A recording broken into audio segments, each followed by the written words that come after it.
Champions লিগের শেষ রাত, যখন গোটা ইউরোপ বসে থাকে ক্যালকুলেটর হাতে, যখন প্রতিটা গোল মানে কারো স্বর্গ কারো নরক, যখন এক পয়েন্টের হেরফেরে ভাগ্য ঘুরে যায়, সেই রাতের গন্ধ যেন অন্যরকম।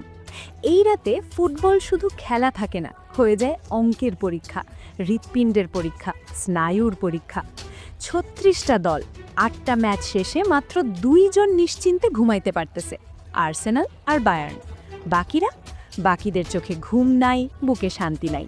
বুধবার রাত মানে তাদের জন্য শেষ সুযোগ, শেষ লড়াই। আর্সেনালের কথাই ধরেন, এমিরেটসে বসে রয়েছে নির্বিকার, টেবিলের একদম তলানির দল গিরোনাকে সামনে নিয়ে। মিকেল আর্তেতার চোখে মুখে কোনো চাপ নাই, হার এড়ালেই শীর্ষস্থান পাকা। এমনকি হেরে গেলেও বায়ার্নকে এমন গোল তুলতে হবে যেটা শাওলিন সকারের সিনেমাতেও দেখা যায় না। মানে আর্সেনাল এই মুহূর্তে ঠান্ডা মাথায় চা খাইতেছে, আর বাকিরা আগুনে পুড়তেছে। কিন্তু আসল মজা তো অন্য জায়গায়। লিভারপুল ১৫ পয়েন্ট নিয়ে ৪ নম্বরে, এনফিল্ডে আসতেছে কারাবাখ। জিতলেই টপ 4 পাকা, মানে শেষ ১৬ আর কোয়ার্টার ফাইনালে ঘরের মাঠের সুবিধা। ড্র করলেও সম্ভাবনা উজ্জ্বল। কিন্তু ভাই, কারাবাখকে হালকা ভাবার কোনো সুযোগ নাই। এরাই চেলসির সাথে ড্র করছে, এরাই বেনফিকাকে তাদের নিজের ঘরে গিয়ে হারাইছে। মানে আর্ন স্লটকে সাবধান থাকতে হবে, একটুখানি অসতর্কতা মানে বড় বিপদ।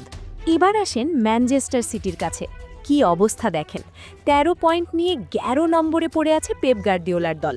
এটা কি বিশ্বাস হয় যে সিটি গত কয়েক বছর ইউরোপ কাঁপাইছে, সেই সিটি এখন +4 গোল ডিফারেন্স নিয়ে হিমশিম খাইতেছে?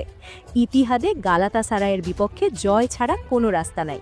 শুধু জিতলেই হবে না, গোলের পাহাড়ও গড়তে হতে পারে।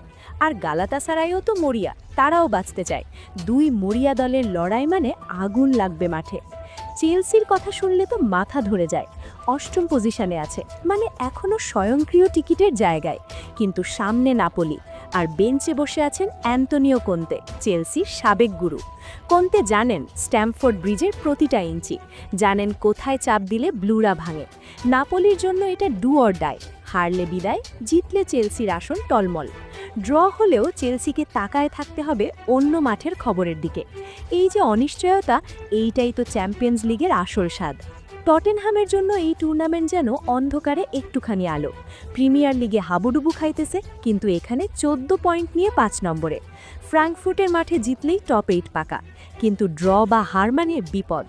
৮ থেকে ১০টা দল এক লাফে টপকে যাইতে পারে স্পার্সদের। মানে অ্যাঞ্জে পোস্তকোগলুর ছেলেদের মাঠে নামতে হবে জান দিয়া। ইউরোপের বড় বড় নামগুলাও কিন্তু আরামে নাই। বার্সেলোনার ৯ম পজিশনে, কোপেনহেগেনকে না হারাইতে পারলে স্বপ্ন ভাঙতে পারে। রিয়াল মাদ্রিদ বেনফিকার মাঠে ১ পয়েন্ট হলেই বাঁচবে, কিন্তু লিসবনে পয়েন্ট তোলা কি এতই সোজা?